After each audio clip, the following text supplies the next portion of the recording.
Welcome to the Billy Wilder Theater at the Hammer Museum. I'm Claudia Bester, Director of Public Programs and Education, and it's my pleasure to introduce tonight's program, a Hammer Forum with Susan Faludi and Ani DiFranco in conversation with Laura Flanders. Before I turn things over to Laura, I want to remind you to please silence your cell phones, put away your cameras, no photography is allowed, and there will be a book signing afterwards with Laura Flanders and Susan Faludi. That's upstairs in our bookstore on the next level. Also, there's emergency exits located in the rear of the theater under the red exit signs. Thank you for turning that off. I also want to remind you we have a couple of upcoming Hammer Forums moderated by Ian Masters. We're hosting a debate on immigration on April 9th and a discussion about energy independence on May 6th. These events, like all of our public programs, are free, and you can find out more information about them in the lobby or online. I'd especially like to thank Andy and Branya Galef tonight for making this Hammer Forum series possible with their generous support. So on to tonight's moderator. Laura Flanders has appeared here at the Hammer on a half-dozen occasions, most recently with her latest book, Blue Grit, Making Impossible, Improbable, and Inspirational Political Change in America. She's the host of Radio Nation on Air America Radio, which in LA is 1150 AM KTLK. And she writes regularly for The Nation magazine and other outlets. And she tells me she has a web and satellite TV program in the works. She's a longtime journalist, broadcaster, and friend of the Hammer. Please join me in welcoming Laura Flanders. Thank you.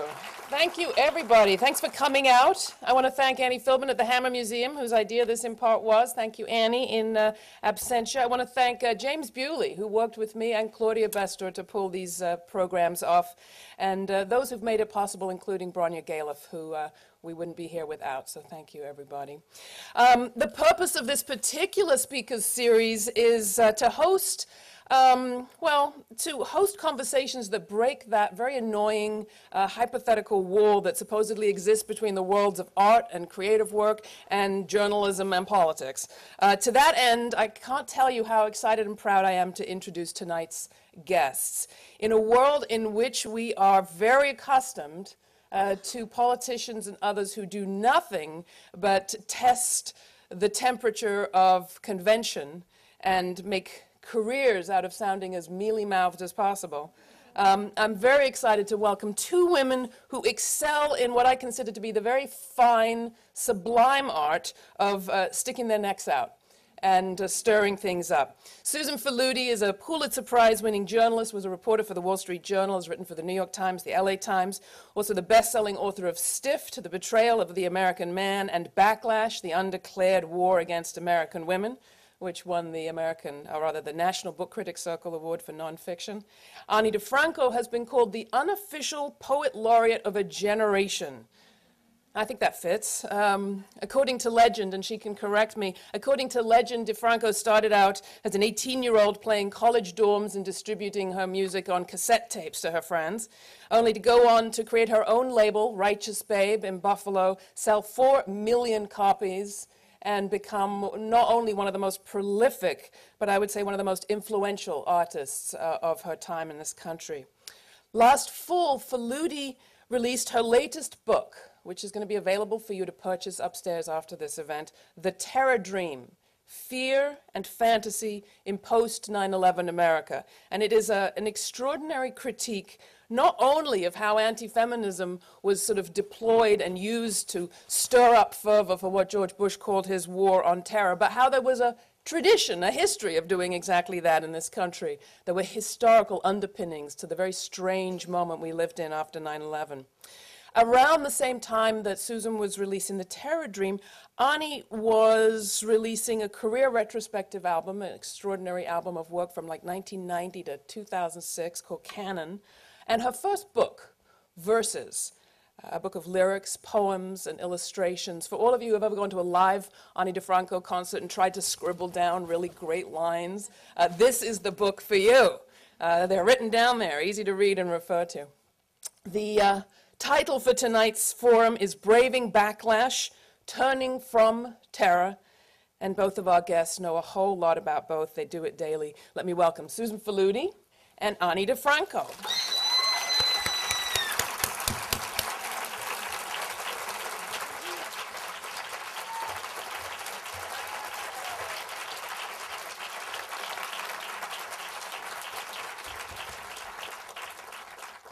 Oh, what a treat. Well, I'll say I feel incredibly lucky to be here tonight. I had the most extraordinary flight coming out here, where it was one of those completely bright, brilliant, beautiful flights where you can see the sort of the canyons kind of break the prairies, the dust of the snow go right into the red rock of the desert, and all the way I was listening to Canon. And what a gift you've given us. I want to sort of dive right into some of the big stuff, which is, let's talk about feminism. It's a very contested word these days. What does it mean? What does it mean to you? The F word to you, DiFranco. Well, my last record was called Reprieve, and in a word, that is what it means to me. You know, I've come a long way, baby, from, you know, feminism being, you know, equal pay for equal work or some such. I think that feminism is an escape from patriarchy, which I think is the fundamental imbalance from which all social diseases are born, really. So let's say that word again. We don't hear it very often, do we? The say P it a few word. more times. The P yeah. word. Yeah, I know. This is my new mission. I used to try and insert the word feminism into everyday conversation, and now I'm beyond that to patriarchy. You want patriarchy on your bagel? Exactly. No, I'd rather mine Good without. morning. You're looking lovely, patriarchy. Yes. Yeah. So Escape from patriarchy. What do you think, Susan? You know, there's a wine I just discovered the other day that's called a Patriarch. wow. I've been just chugging it, seeing what happens. So far, nothing. It's also very cheap in the liquor store around the corner. Patriarchy is usually very expensive. I know. This is kind of, you know, a new experience. You know, feminism is pretty much everything or I should say, everything that's said about feminism is not what it is. You know? You could go the anti-route. It's, I mean, to me, it's always, I like this reprieve idea, because it is sort of like retrieving your whole self. And I think that applies to men as well as women, that feminism is about being a full human being and being a grown-up and having not only attention, but authority, agency, and having being a full enough person that you have a sense of responsibility and engagement in the larger world. I think that's the part of feminism that's fallen out of the so-called public discourse, if you can call it that. That you know, women want to be part of the full world, to take responsibility, not just because you know, it's my right too. That there's a much larger citizenship component of this. So where did you get these crazy ideas? I mean, the feminism that we hear in the media is the feminism of women over men, girls over boys, unbearable burdens of responsibility for supermoms, that which has, you know, laid so many women down. Who educated you? Where did you get your education about this stuff? Let's start with you, Susan, and then go to Ani. Was there a moment where you realized, wow, I don't have the same view as the conventional wisdom, or this is a person who I get, I believe, and I want to be like them? No, well, you know, I came of age in a suburb in New York in the late 60s and 70s, so there weren't, it was more in reverse, you know, oh, you're not letting me do this, or this is not how I want to be. I think that period of the feminism in the 70s was more about why am I being reined in than you know, discovering Simone de Beauvoir came later. But my first experience was in grades. I was in 6th grade, and I was an aspiring journalist, very predictably, and I had a little school newspaper, and so I thought it would be a great idea to poll all my classmates about things like the ERA, I think I threw in there The abortion. Equal Rights Amendment for people who haven't haven't heard that word in a while, those three words. I know it's also a dishwashing detergent. Or clothing detergent, maybe. And I'd also thrown in there legalization of marijuana, so you can guess what the time was. Anyway, I got in terrible trouble, and they tried to, pull it off the printing press, and there was a big PTA meeting where this woman from the John Birch Society. Now I'm realizing I can't. For years I remembered her name. She had a very funny name, but anyway, she came up on stage and ranted and raved for half an hour. But fortunately, the mic died, so no one heard a word. It was just somebody going like that, which I guess is my abiding image of anti-feminism. So, the repression early did it for you. What about you, honey? Well, I had some great early teachers, my parents, both of my parents, but my mother was just a living example of exactly what you're talking about, an engaged feminist. She was a whole citizen. She was out there, helping people, candidates for city council or this and that, and she would bring me door to door, campaigning for people, and started a co-op in our neighborhood, and we got our food from, and an organization called Women for Downtown, trying to preserve, preservationists, architectural preservationists, etc. So, but when you first posed the question, I was thinking that, people, starting with my mom and dad, were people who sort of enabled me. They didn't teach me so much as they enabled me to teach myself or to believe my instincts, and I think in that sense, we don't need to be taught feminism, any of us, if we are just, if we have our instincts reinforced, I think that especially for women, but all of us together in our feminist side, are sort of, we have to live this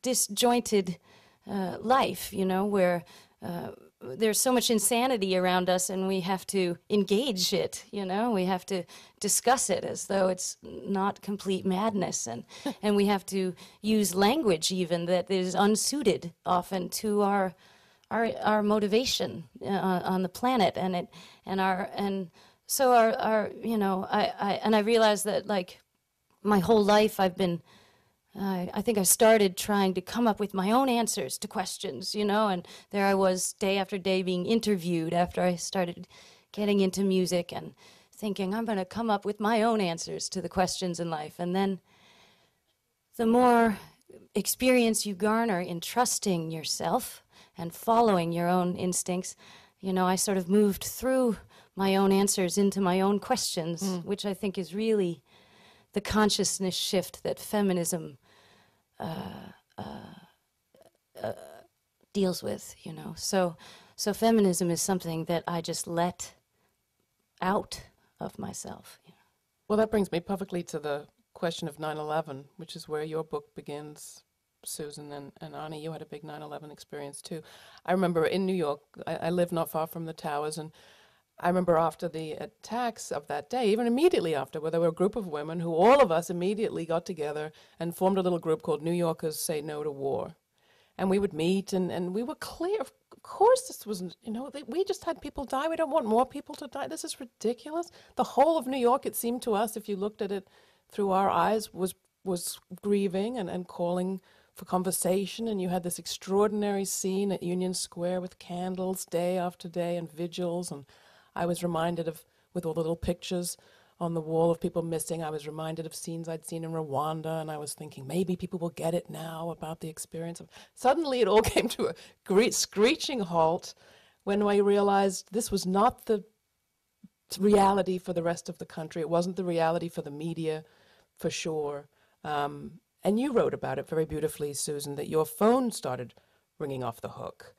Why? Tell the story. Well, before I get into that, though, I was just thinking as you were talking that this fall I went to see the exhibit at the New York Historical Society about that had all these photos that people had taken right after 9/11, and it captured that moment you were talking about, because it was, you look at these pictures and it was what people were, because there were a lot of them with signs of no war and let's not go down that path again, and one with a cutout of John Wayne with his crossed out, and you saw this moment in New York when, and I know from interviewing lots of people, that's such a theme. We thought that was the moment we were in, and then we realized it wasn't. And that it was a really loving moment, and it was a moment where people could be vulnerable in front of each other, and then it just all, went away within. It didn't what go happened? Say what away. I happened. think the media voice, shut it down. And in fact, in the end of my book, I talk about this woman who I interviewed in the book, who had been down at. Oh, thank you. Thank you. It's cold up here. Thank you. And she had been at the this photo gallery near Ground Zero and was compiling photos, and she realized 2 weeks into it that she was working with the wrong medium, that she should actually be recording people's voices and their stories, because that's what was getting drowned out by the media. And in that regard, I was, on the afternoon of 9/11, I was sitting at home and paralyzed in front of the TV like everyone else, and this reporter called. I was actually living in LA at the time, and he said that he was doing a reaction story and wanted my reaction. I have no idea why he was calling me. I'm hardly an authority on terrorism, but he asked these sort of vague questions about what this would mean to the social fabric, and then suddenly he bursts out in this just weirdly gleeful tone. He said, "Well, this sure pushes feminism off the map." And that's what I said. What? I thought, well, okay, maybe he's suffering from post 9/11 reporter stress syndrome. Just handle him gingerly. But in the next few weeks, I got several other calls like this. I got a call from this New York Observer reporter who said she needed my comment for a trend story she was doing. Always be fearful of trend stories. This one was the trend of women becoming more feminine after 9/11. And her examples mainly amounted to some girlfriends of hers who were baking cookies for their boyfriends. And so then she went away, and then I had a phone call from a reporter at the New York Times who said she was doing a story on women's supposed new preference for muscle men who would protect them from attack in the home. Yeah, they were going to stand guard when the airplane came through the window, I guess. I don't know. But I had a lot of data on that too. But looking back, and in the months and it took me a while to sort of figure this out. So really, the years ahead, as I sort of gathered more thread about this, it became clear this wasn't just the reactions of a few,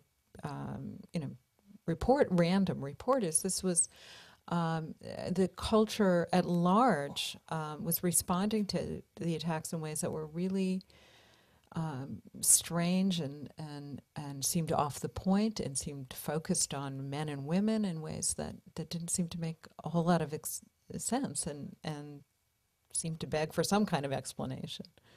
That's what you went on to investigate in the terror dream.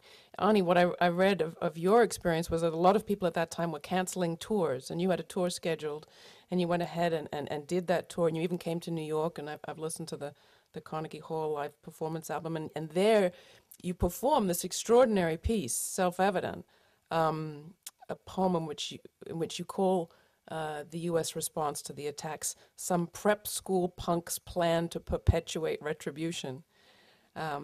Even as you said, our lesson in retribution is still hanging in the air. Now that was a time when, as Susan was saying, women were being chased into silence for saying anything like that or asking any of those questions.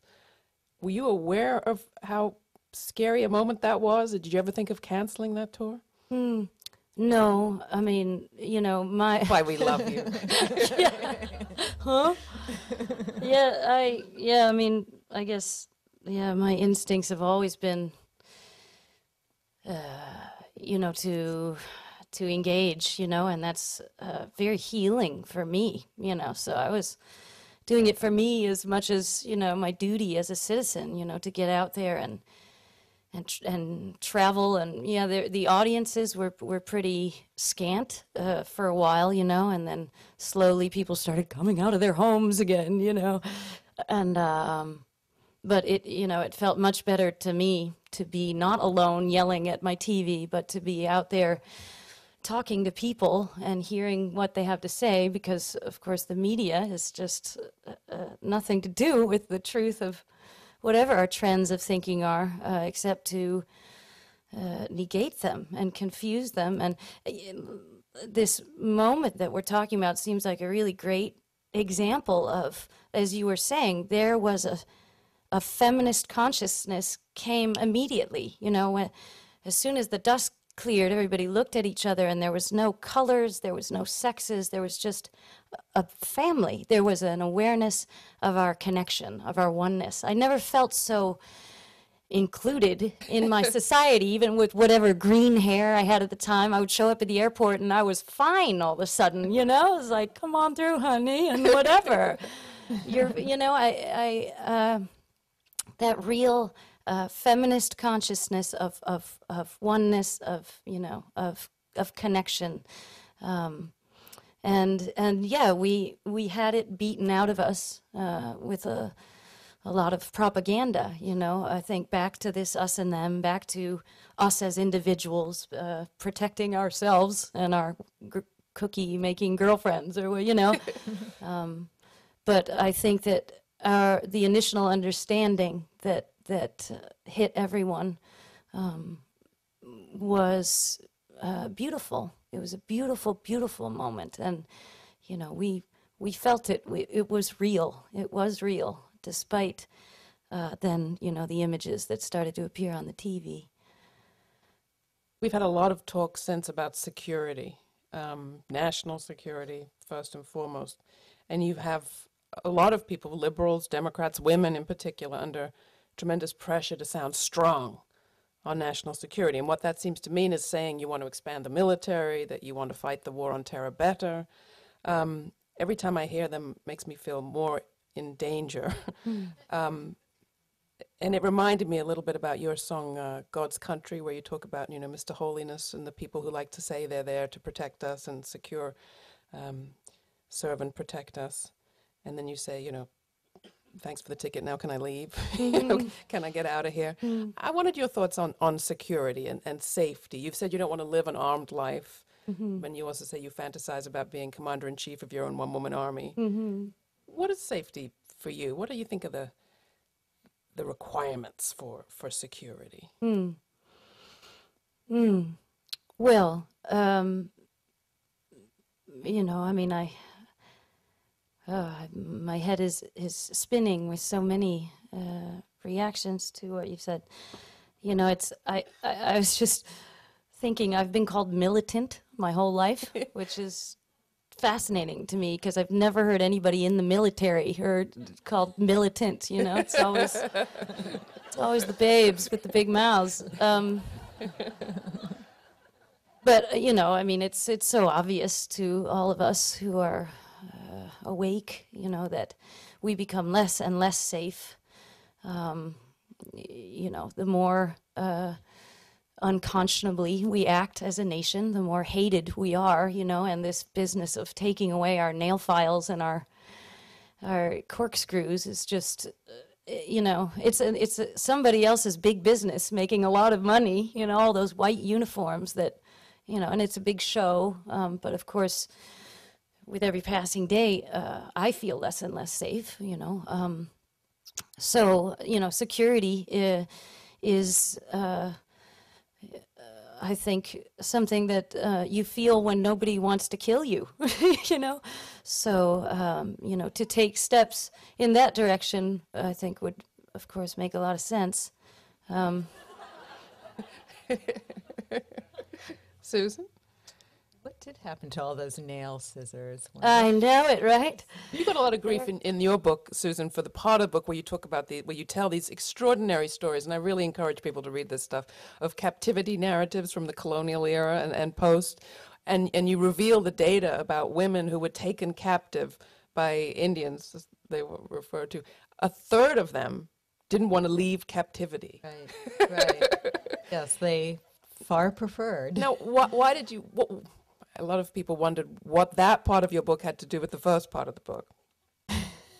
Well, I think they're deeply related in that, I mean, where I started with was trying to understand the kind of rhetoric that came out after 9/11, which was all, whether it was the Bush administration and other politicians, spouting these lines, straight out of a 1950s Western about smoking them out of their holes and shooting them between the eyes and Dead or alive. Dead or alive.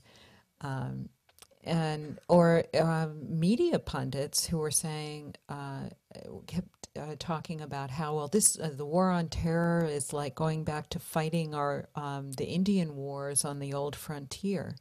And so there's this strange thing where they kept talking about, the media kept talking about how this is something that has never happened to us before as a nation. America is not a place that's vulnerable to attack on home soil.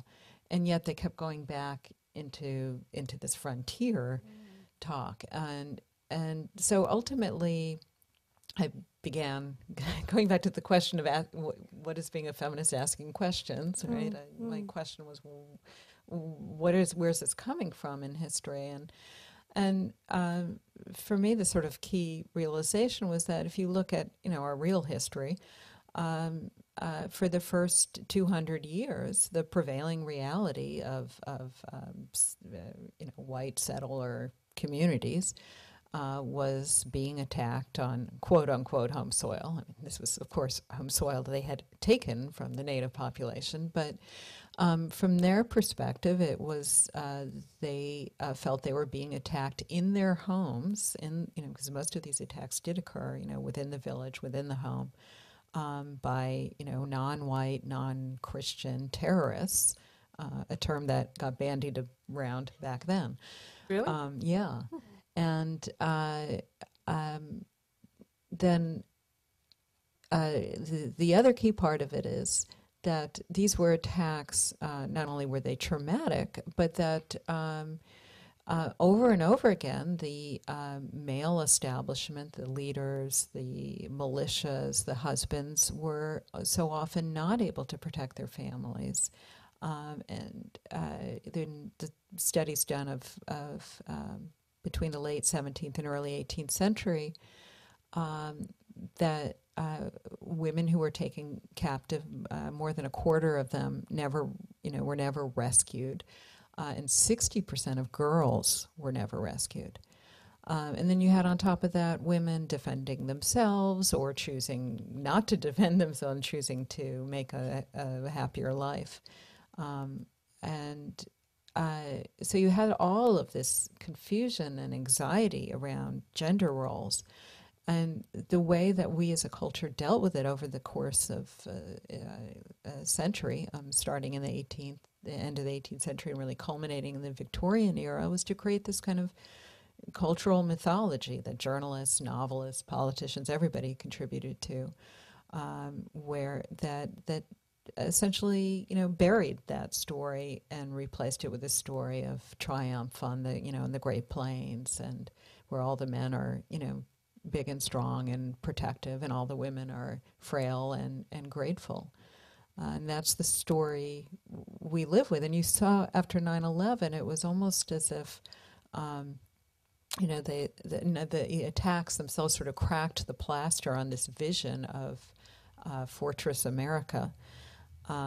And forced us to, for a moment, to look at our vulnerability. And rather than face that fear, the culture worked in quick time to reconstruct that very soothing myth of protection and security.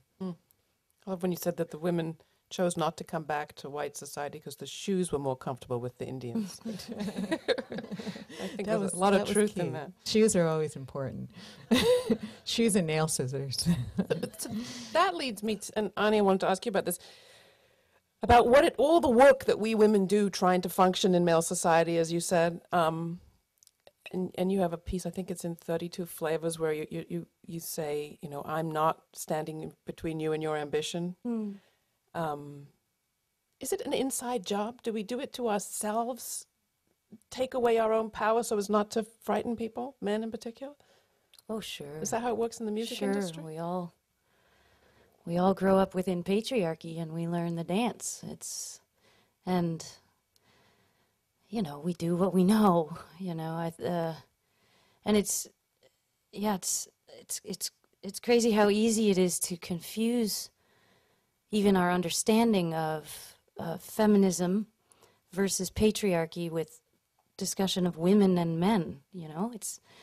I think even when we start to, you know, we start to try and engage this issue and we end up talking about girls and boys, we've lost something, you know, because of course, patriarchy is something that we all embody, and feminism is something that we can all embody as an alternative. So, yeah, I mean, I certainly did a lot of counteracting of my own power along the way.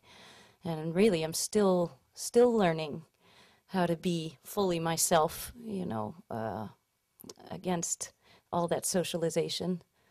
Because it does seem confusing in the music industry. Some of our biggest female stars seem powerful and play powerful roles, kind of. And then you find out they're getting beaten at home or something. Or just the industry, the way the industry treats them is so infantilizing. Yeah. Was that what decided you to make your own label? What went into that? I think that I really didn't have a mission in the beginning of empowering myself. I didn't have a vision of an alternative that I was pursuing. I just knew that I didn't want to participate in that or that, you know, and it was, so what do I do, you know? I guess I can, you know, make my own tape and sell it at my gigs, and then, you know, it was a daily problem solving from that point, just from the decision of I don't want to go there. Now, why didn't you? You could make a lot of money, get very famous very quickly. What's the problem? I felt dirty, you know. I mean, it was incredibly hard to make that decision on a daily basis for many years because, yeah, I was, you know, scrapping along, paying my dues, and it's a much longer road, of course, to do it independently. And yeah, it could have been fabulous, and I would probably have a lot more better sounding records, you know, a pile of records, you know, made by professionals with my face on them, you know, but all of these mistakes that I've made and all of the learning that I've done, it's all mine, and I love it for that reason, you know. So do other people. Yeah. Yeah, what? Huh? Do you want to read something? No, I'm gonna cry. No. You want to read something or? Oh, sure. Any requests? Lots of requests. Yeah. Coming up. Beautiful. Sure. Our father, who art in a penthouse, sits in his 37th floor suite and swivels to gaze down at the city he made me in. He allows me to stand and solicit graffiti until he needs the land I stand on. And I, in my darkened threshold, am pawing through my pockets, the receipts, the bus schedules, urgent napkin poems, matchbook phone numbers, all of which laundering has rendered pulpy and strange, loose change and a key. Ask me. Go ahead. Ask me if I care. I got the answer here. I wrote it down somewhere. I just got to find it. And somebody in their spray paint got too close. Somebody came on too heavy. Now look at me, made ugly by the drooling letters. I was better off alone. Ain't that the way it is? They don't know the first thing, but you don't know that till they take the first swing. My fingers are red and swollen from the cold. I'm getting bold in my old age. So go ahead, try the door. It doesn't matter anymore. I know the weak-hearted are strong-willed, and we're being kept alive until we're killed. He's up there. The ice is clinking in his glass. He sends us little pieces of paper. I don't ask. I just empty my pockets and wait. It's not fate. It's just circumstance. I don't fool myself with romance. I just live phone number to phone number, dusting them against my thighs in the warmth of my pockets, which whisper history, incessantly asking me, where were you? I lower my eyes, wishing I could cry more, care less. Yes, it's true. I was trying to love someone again. I was caught caring, bearing, wait. But I love this city, this state. This country is too large, and who's ever in charge up there better take the elevator down and put more than change in our cup, or else we are coming up.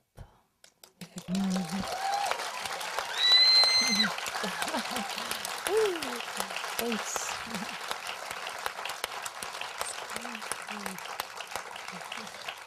Are we coming up, do you think?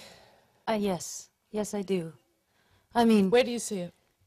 well, people getting out to participate in elections, you know, that's voter participation, really great in a democracy. Prerequisite, in fact, you know, so I think it's that we have a possible democracy before us is a wonderful thing, you know, and nothing succeeds like success, you know, so if, I mean, if, you know, if we can put a woman in the White House, if we can put a black man in the White House, imagine what feeling we will have, you know, of what reinvigorated sense of our own power, you know, and I just think that's so inspiring, you know. So there's that. It's a lot. There's, yeah, you know. I mean, we do have a media that would have us only pay attention to the candidates and pit us one against the other and play that kind of horse race thing, where the problem with covering elections like they were horse races, it makes it look like the horses on the track are the only important players. If you really focus on what's happening around the campaigns, it is unbelievably exciting, even though a lot of pundits, it seems, would prefer just to pick the candidates and leave us out. The reality is, I think this long primary campaign has been kind of invigorating on the Democratic side. And we've got unbelievable registration rates, 4 million in Philadelphia last week, the largest number for any party ever. And turnout rates like you wouldn't believe, and people turning out who never turned out before. Susan, your take, I've been writing about this blue grit stuff, people stirring stuff from below and making change, and I do think it's happening. Do you share our optimism? Optimism of the will. Every Tuesday and Thursday. You know, my career as a voter began in, you know, well, the first time I voted, I woke up in shock on Election Day that Ronald Reagan had somehow won, despite my conviction that that couldn't possibly happen. So ever since then, I feel like I've just been burned over and over again. So I don't want to get too excited, but I am really excited. You got to dare to care again. Isn't that what you said? Well, and to hope again, I guess, if you can use that very overused word, because you feel, well, even if we win, they're going to take it away in the Supreme Court. So, but it does seem that there's been a real turnaround, and you know, I think probably dating back to your hometown, to Hurricane Katrina, and people saying, "Wait a second, this whole fantasy we've been living by is not protecting us from people out there. It's not protecting us from you know, natural disaster here. We're way off the track, and you see that in the, you know, the change in the polls and public attitudes right after Katrina, and really, you know, and just steadily, dramatically increasing of people just disgusted by our lack of moral credibility in the world, and the whole mess that the Bush administration has deeded us. And so I think there is clearly a readiness out there, whether it will be whether people would be willing to continue on and to really harness it and to know that it's a long haul and that it's not just going to be settled on in November is another question. But I'm hopeful sometimes. Can we talk about the Hillary-Obama thing for just a minute? Our media and our culture likes these polar opposites. Blacks v. women. I keep trying to say it's not that. It's bottom v. top that's actually happening in the country. But nonetheless, I'd love your takes on the way that race and gender have been deployed in this campaign. Alice Walker wrote recently a letter to her white sisters calling on us to stop guilt-tripping her for not voting for Hillary Clinton. It does seem to me that this election has given a license or encouraged anti-racist people to show how, or recovering racist people to show how recovering they are. And we don't know whether that's going to be worth a hill of beans in the end. But on the other side, it does seem to have given a license to be sexist when it comes to covering Hillary Clinton. What are your take? What are the conversations you're a part of in this? And do you think we'll end up stronger in the conversations that we want to be having about patriarchy and power and privilege, or weaker?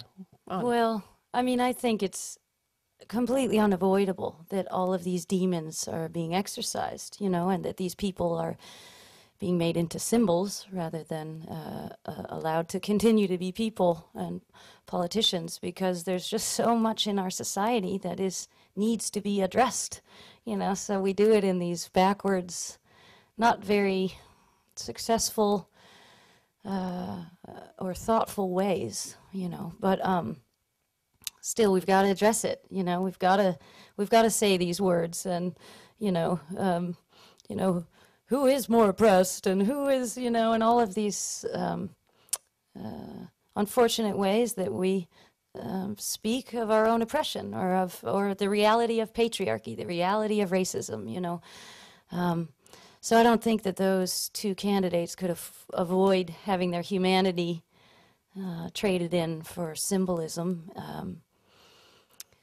And I hope that we will come out stronger. I just hope that whichever candidate does not make the Democratic nomination, I hope that they stand up and have the wherewithal to speak compellingly about unity at that point, because that's really what is going to be important, is that we understand that, there are much bigger fish to fry, than this, when we're done squabbling about the minutia of oppression.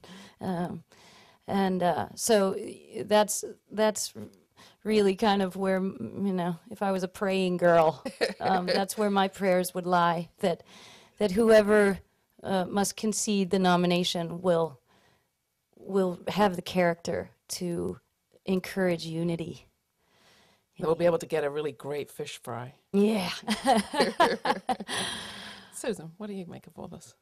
Well, I think, there's a desire in the media, of course, to put these things in little boxes. So Hillary, gender issue, Obama, race issue. When actually it's a lot more interwoven and more interesting for that. And I think in some ways, put this out as a thought, maybe Obama will be the more radical gender challenge. And by that I mean because he is, at least so far, has not resorted to, macho symbolism. You go back and look, as I did when I was working on this project, at the 2004 campaign where, it wasn't just on the Republican side where they were showing off their gun collections and, claiming to be, big-time hunters. And, we had Kerry with his, every other day he seemed to be posing on with his motorcycle jacket and He carried a lot of dead ducks. right, yes, and No symbolism. yeah, just- he basically, I think he spent more time in the duck blind than than he did in press conferences, and Obama's not doing that, and that takes a huge amount of guts, especially for a male candidate, and you're already seeing the sort of gender attacks being leveled at him. I mean, certainly from the conservative commentators who have referred to him as a quote unquote effeminate, and the New York Post described him as being like a woman. And then Maureen Dowd in the Times just the other day was talking about him being effete, and comparing him to a starlet who was worried about a svelte waistline. I think that was her term. Calls him Bambi. Oh, Bambi. So there's always, these, you can't separate out race and gender in this country. They are so woven in, and it would be, we were talking earlier today, wouldn't it be great if one could have this campaign would spark a really complex, deep, honest conversation about that. Haha. But, one still wishes for that, and perhaps it won't come during the campaign, but eventually when historians go back and look at this, and I hope they do it quickly, because I'd like to hear the conversation. Ani, do you want to come back in on this? You're nodding your head. Well, I just completely agree that Obama is proving himself to be the more feminist candidate, proving once again that it's not about boys and girls. It's about your intentions and the incredibly macho speech by that Hillary's tactic is now is really discouraging, I think. But Let's talk about historical antecedents. And you both of you care a lot about history, and I was doing the thing that people in my position, meaning moderators of events, do, which is to think, what's the news hook for this conversation, this moment? Let's go see what happened on this day in history. So I turned to one of those This Day in History websites, and it's not this day, but tomorrow is a very big day. how long you guys got? Not a whole lot happened on the 3rd of April, but on the 4th of April was the assassination of Dr. King, was the ribbon cutting at the World Trade Center, 1973, and it turns out was the ride of Sally Ride, the first astronaut, the first female astronaut in the Challenger. So thinking about those things, I thought, wow, that's a kind of interesting convergence of hopes and dreams and nasty surprises. Well, that's another way of putting it. Yeah. But I was reminded of Dr. King's speech that he gave right before that, the year before, also on the 4th of April, Beyond Vietnam, where he said, a few years ago, there was a shining moment in that struggle, talking about the civil rights movement. It seemed as if there was a real promise of hope for the poor, both black and white, through the poverty program. There were experiments, hopes, new beginnings. Then came the build-up in Vietnam, and I watched this program broken and eviscerated as if it was some idle political plaything of a society gone mad. He's actually talking about the war on poverty. Right after 9/11, a lot of us sort of contested the White House notion that everything had changed, but in fact some things did change. And I would love you to talk about what you think changed, what didn't, Susan. And then Ani, I was so moved in Self-Evident where you raise up a kind of counter toast to the people of El Salvador and Palestine and Afghanistan, and you always include in your history, in this case, doctors and nurses who work to protect a woman's right to choose and a woman's access to an abortion. I wanted to ask you why you make that point of making that history. And just more broadly, are we still on a trajectory to better, despite what happened in 9/11? Or is it a broad trajectory, or did something really change that set us off? Ani. I'm sorry, Ani, yeah, go ahead. Oh, well, damn, I thought you were going to go first. I know, I did I said Susan, I said Ani looking at Susan. Like, okay, I can just sit here with my eyes crossed for a minute. I mean, what I love about the King speech is he's pointing out we thought we were going somewhere great, and then this happened. Yeah.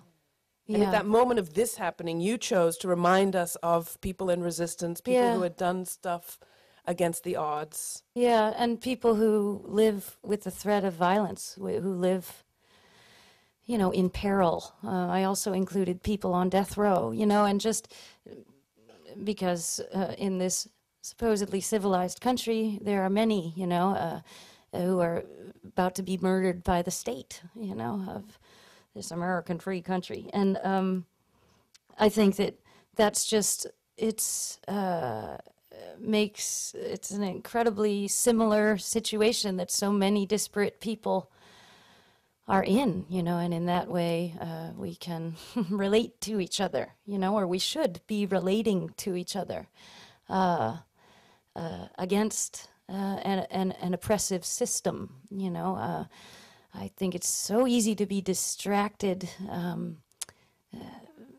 by thinking, you know, that the problems are amongst us, you know, where if we can just recognize, you know, our 99% similarity, you know, that 1% will just become insignificant in our unified cause, you know. So 9/11 a hiccup? oh, it's an incredible stumbling, isn't it? I mean, because it was so effectively utilized, you know, as Naomi Klein would inform us, you know, this shock doctrine, the way it was just became fuel for this engine of capitalism and control. So I think it was, you know, and of course there was the moment of possibilities, you know, of just incredible opportunities laid at our feet, and that was squandered. It was a moment that I think has been thoroughly squandered now. So not only do we not get those opportunities, but we have to recover, you know. But I hate to be top down in my thinking, but, you know, if we can have a change of guard in Washington, to me what that means is, you know, an increased momentum on the street level, you know, that then we're not just fighting an uphill battle. We can actually, you know, make some progress on our own. So, you know, I'm hopeful for what's ahead. Susan, how much changed, how much didn't? Well, I reminded of, there's a wonderful quote from this feminist or activist scholar, Gita Gupta, who says, who was talking about after 9/11, she said, well, in times of crisis only accentuate the fault lines that already exist. And I think that, you know, with 9/11, we were already heading on that bad trajectory. I mean, we were already into the Bush administration. Feminism, you know, ideas about, you know, a more progressive vision of the world were already deeply embattled, as we all know. And, you know, so at the point of, 9/11 occurs, and we're told by the government and by the media that everything has changed. And yet when you go back and look at that, what they really meant was everything has changed, so therefore you have to go back in time. I mean, that's what, everything has changed, so women should become cowering security moms. And everything has changed, so it's going to be now the, quote, return of the manly man, which was a big phrase. You know, everything has changed, so we can go back to, you know, bullying and being an imperialist power without feeling guilty about it for 2 seconds. So it was, you know, it was change in as a line to open up the door to going back to where they wanted to be in the first place. And suspend most of the Constitution. Right. Apparently. Yeah, civil in the name of liberties. national Goodbye. security. Yeah. We all feel safer now. I think we need another piece, Ani. Sure. Quick. Oh, rescue wow. us. That'll take us to the fourth. Geez, well, a poem called Grand Canyon comes to my mind, just because, well, I'll let you decide. I love my country, by which I mean I'm indebted joyfully to all the people throughout its history who have fought the government to make right, where so many cunning sons and daughters, our foremothers and forefathers, came singing through slaughter, came through hell and high water, so that we could stand here and behold breathlessly the sight, how a raging river of tears cut a grand canyon of light. And I've been a few places now, flown through vast, empty spaces with stewardesses whose hands look much older than their faces. And I've tossed so many napkins into that big hole in the sky. I've been at the bottom of the Atlantic, seething in a two-ply, looking up through all that water and the fishes swimming by. And I don't always feel lucky, but I'm smart enough to try. 'Cause humility has buoyancy, and above us only sky. So I lean in, breathe deeper that brutal burning smell that surrounds the smoldering wreckage that I've come to love so well. Yes, color me stunned and dazzled by all the red, white, and blue flashing lights in the American intersection where black crashed head on with white. Comes a rhythm, comes a melody, a particular resonance that is us and only us. Comes a screaming ambulance and a hand that you can trust, laid steady on your chest, working for the better good, which is good at its best, and true to bearing witness, like a woman bears a child, with all her might, born of the greatest pain into a grand canyon of light.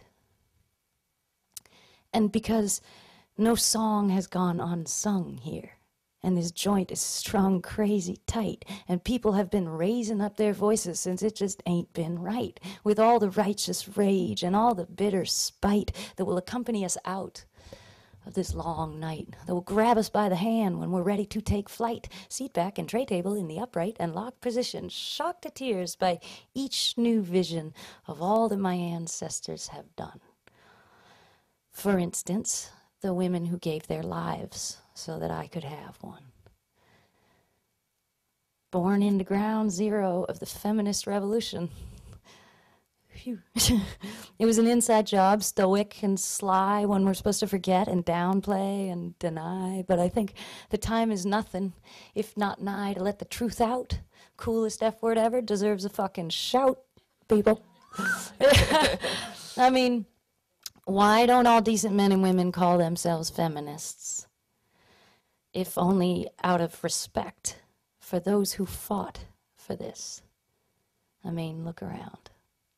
We have this.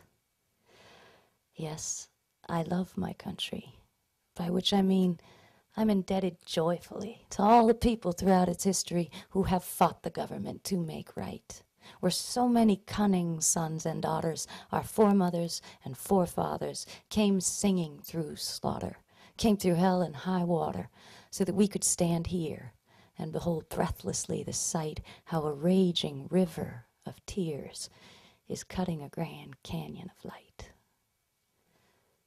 Who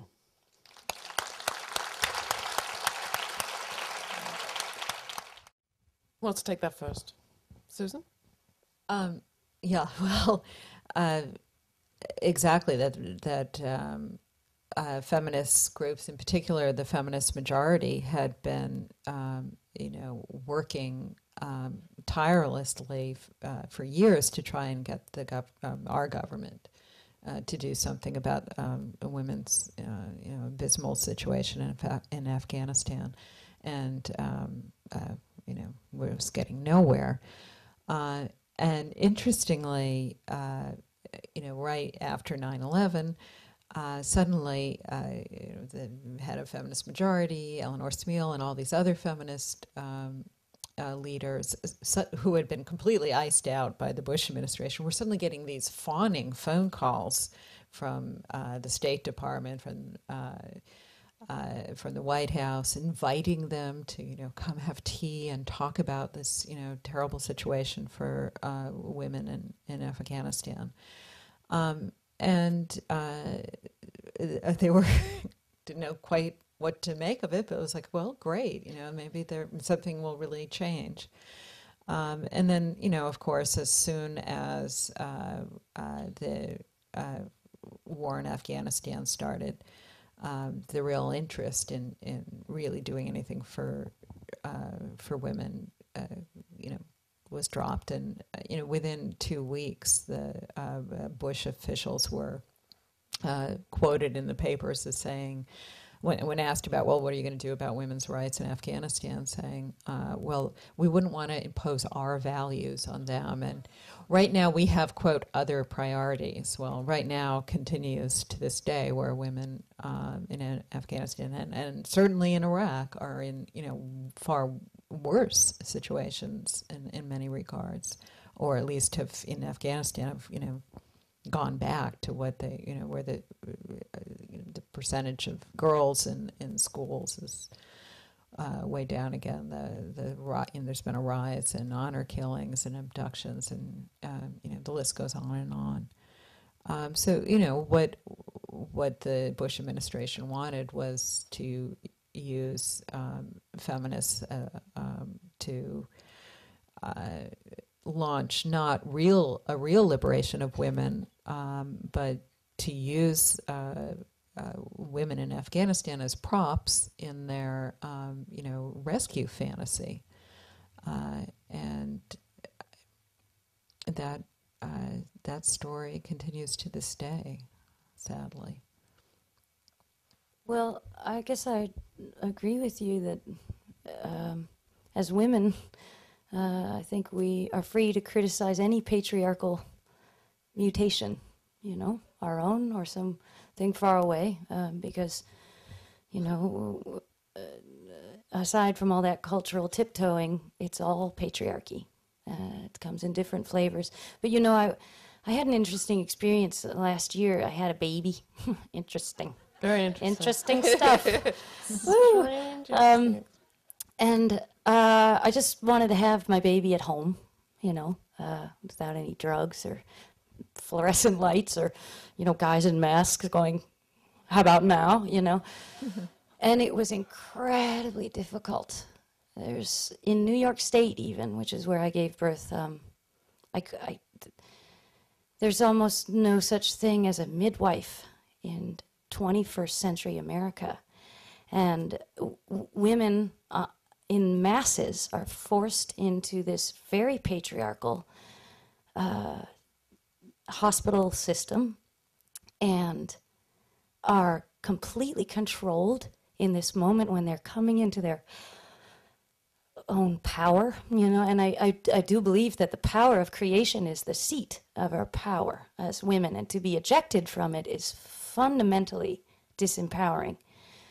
And I of course think very critically about throwing tarps over women and such, and but it really made me stop to think about, I bet in Afghanistan women attend to each other when they give birth. I bet that they are able to pass down all of this essential knowledge and experience and help each other become themselves through this incredible act of creation.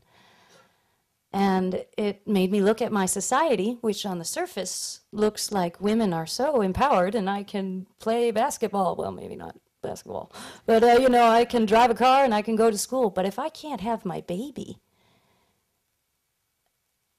in a natural way, and if I can't understand myself and the parameters of my own power and connection to all of nature, then how free am I, I was actually able to have my baby at home, but it was an incredible struggle. So it really made me look at our advanced feminist society in a different way, and look at maybe those other societies which on the surface look so disempowering to women, and think, maybe I am, culturally biased. The questions about, yes, go. The question about feminists calling for action vis-a-vis the Taliban, I think, covers a mountain of different attempts by different sorts of women's groups asking for different sorts of things. And I think a lot of women were asking for empowerment for the women of Afghanistan to achieve equality within their own society. Most of us were not asking for a U.S.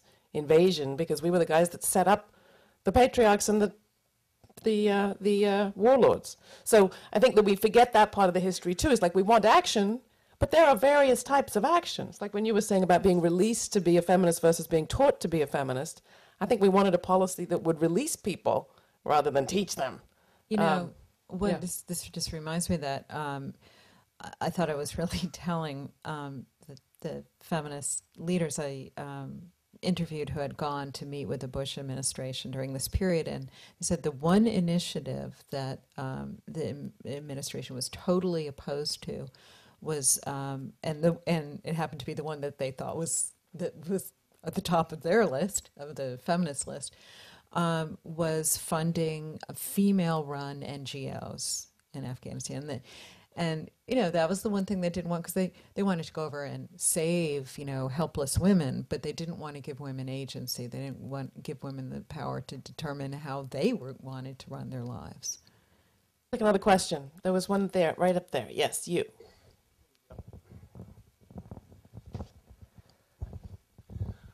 I'm really perplexed about how to think about Hillary's run in this election vis-a-vis Bill Clinton's presence, and how he seems to have ruined my perception about her candidacy, because I can't bear the thought of having him around another 8 years in the White House. And I just like to hear your reflections on what you might have thought about that issue. Has Bill been a boon or the opposite? Well, I think he's certainly skewed the perception about her, which I think is troubling.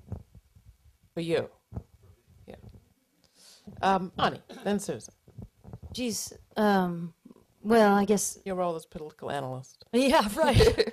I guess I'm not giving too much thought to Bill. So maybe I'm unqualified for that question. Yeah, I mean, Hillary's, yeah, once again, it's her embodiment of, you know, that sort of patriarchal energy that is really turning me off much more than her bumbling husband. Susan, if you've been advising her, would you have told her, you know, if she wants to run as the strong female, she should leave Bill behind? Well,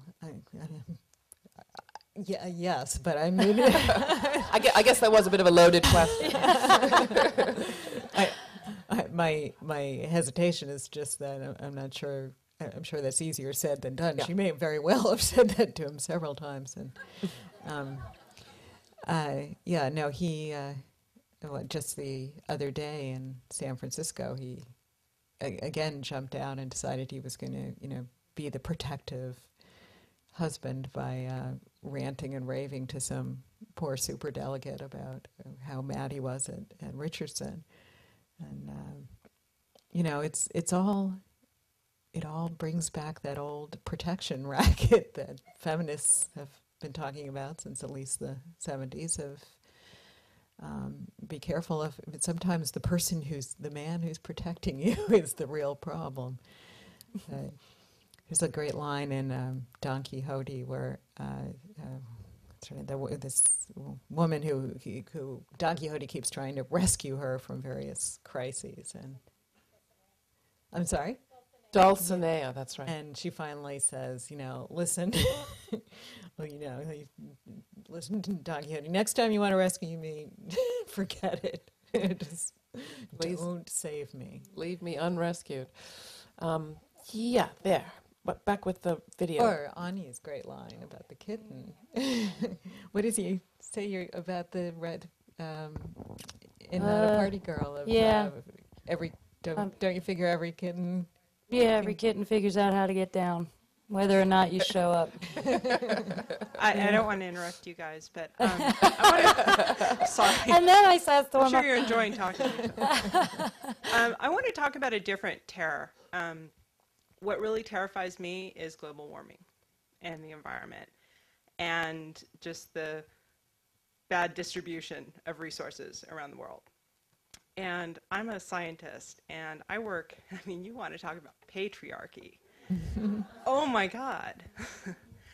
And I would love, I mean, Susan, I think this is more towards you. I'd love it if your next book looked at science and engineering around the world in a feminist perspective. And, you know, maybe it's just me and I want personal advice. We all want that. I mean, I go You wanted in to and sit down and write a 300-page book to help you?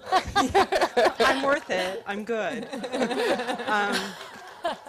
But I really think, look, we're approaching, we need renewable energy. We need to stop thinking like men when we're talking about sharing natural resources. And feminists, we have to step up. This is us. This is our role. So I just love to hear what you have to say about that, and if you're interested in that. Sounds like a good book idea. I mean, I'm in the market for books, book ideas, so. Well, we do talk about controlling energy resources, right? And having power over the areas, over the next generation of resources. Well, there's a reason why there's a whole, you know, burgeoning field of ecofeminism. I mean, gender is one of these bedrock things that, you know, as Ani was saying, it's, you know, it's the original social disease that creates all the others. And, you know, that's certainly, I mean, if you look at, I guess my perspective on it is I've been working on and off. Well, I was working on this project about this woman who was an environmental activist whose car was bombed in San Francisco, Judy Berry. And what drew me to it was that we have some fans in the audience. That there seemed to be, it all seemed to be interlaced with serious gender problems, and little did I know it was gender problems times a million, and I'm still sort of sorting out the book for that reason. But in the context of this book I was working on, it was about the group Earth First, and there was this enormous division between the sort of male way of, you know, quote unquote, of being environmentalists versus the quote unquote female way, in which it wasn't so easy as men over there and women over there. There were a lot of men who were who took a more, you know, feminine, quote unquote, I hate these terms, approach, but that you realized, you know, underlying these environmental questions were some really basic questions about how we behave as men and women, and how we are expected to behave, and how that plays out on the environmental landscape as it plays out everywhere. So it's a good project. Whatever happened to the slogan, "The Earth is our mother"? Remember? Ani, are Righteous Babe Records enviro-friendly? We just bought and renovated, saved from demolition, a big 1870s cathedral in downtown Buffalo, a sort of evacuated city. And it's now an eco-cathedral with geothermal power, all these wells all around this ancient, beautiful building for heating and cooling. So our offices are harnessing the power of the earth as we speak. But, you know, I was just thinking when you were speaking about, I've always sort of had a defensive stance with religion, you know. The crosses sort of creep me out. And I remember, I have this distinct memory when I was 18, and I just moved to New York, and I was passing by a beautiful cathedral, which are such compelling buildings, you know, and I thought, I should give this shit a chance, you know. So I walked in off the, you know, streets, clop, clop, clop, clop, sat down, and I picked up the book, and I opened to page 1. This is, you know, my religious schooling, And I guess it was the Old Testament or something, and I started reading, whatever was on page 1, and, God created this and that and the other, and then culminating with man. He created everything to serve man, and all of the earth and the this and the that to serve, and I was like, I knew it! I knew it! There it is. There it is. That's the essence of patriarchal privilege, of that sort of, the plundering of the earth is definitely, as we recognize, part and parcel of patriarchy, and when you live with reproductive organs your whole life, and then one day, you use them, or even if you don't, you are incredibly aware that you are not nature. You are not a controller of nature. You're a subject, and so I think that women, have a quicker route to this understanding, though we all can embody it and find it in our own ways. There's a woman whose name I can't remember, but she's in Montana right now doing incredible work. She wrote a book called Biomimicry. And what's her name? Janine Benyus, there you go. Biomimicry, and she, she speaks incredibly eloquently about, when we're trying to solve scientific problems, we turn to other people's endeavors in that area, to other research that's been done. Maybe we turn to other people, and what is their cleverness? What precedent can we find in their cleverness? And she says all of that is, we need to turn to nature. We need to, that all of the answers of all of these crises even that we're faced with in a very intense way right now, the answers are right there in nature. And if we can have the reverence to nature that we should have as its subjects, we can learn our way out of here. Biomimicry, there's so much more to it than I can articulate right now, but she might have written the book that you're seeking. All right, I think we have time for one last question, and I'm going to perform an act of aggressive age affirmative action. Somebody under 30. Come on now. I see you here. Come on. You being true? Okay, go. Not just... The hat makes you look older. You sound hopeful for America's immediate future and the election. Help me. Do you see any major differences in the three viable candidates' issues with gender, race, behavior aside, in terms of foreign policy, free trade, immigration? Do you see a major difference in any of the candidates, or are there any other issues that are important to you that are making you make a decision that without gender or race or behavior? I think there's a big difference between McCain and versus Obama or Clinton. And, we don't want to make the mistake we made, back a couple elections ago of people and candidates who will go nameless, whose last name begins with N, who said that there was no difference between Gore and Bush. Well, there was. And, it may not be ideal. Do we have problems with the candidates up there? I'm sure we all do. I mean,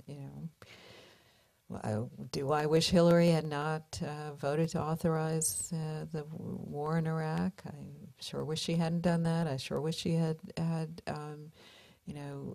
been very voluble against or even a little bit voluble against the welfare reform law, and I could go on. But not to sound like Rumsfeld, of you work with the army you have, but we have to be somewhat realistic, and there is a dramatic difference between the Democratic candidates and the Republicans in this race, and we have to start somewhere. And this is about as good as we've gotten in a while. So let's not be purists about it, and let's put our energies behind these candidates, whichever Democratic candidate. Let me correct that. I'm going to intervene to let Ani have the last word, but I will respond to your question too, because I think that we look in the wrong place for change. I think that we look for change to come from these messiah leaders who we then pick apart, and we think that when we get the right person in the White House, everything will be right. It's not how change happens. Change happens from the bottom up. And I think what's exciting to me now about what's happening in the country is how much engagement there is at the bottom level up. And none of these candidates, they are public servants. They work for us. They're all politicians. We have to push each and every one of them to do better than they're doing. Whichever Democrat has to commit, not just to beginning to withdraw troops, but withdrawing all troops and contractors and reparations for the Iraqi people. So I'm just saying, we have movements, we have to build movements that hold them accountable to us. And I think that the reason that I right now am excited about what's happening is I see the potential, particularly on the Obama side, of movement building that could go beyond just electing Obama. I'm not sure that it could, but I think if we invest in helping it too, it could. And I'm going to let Ani have the last word. And I write about it in Blue Grit. You can get the book. I think that was a great last word. I mean, but I'll just reinforce it. And maybe add that I think, for those of us who are young enough to have been born into our disillusionment, we just didn't know anything else other than politicians are liars and, it has nothing to do with us and whatever, fuck it.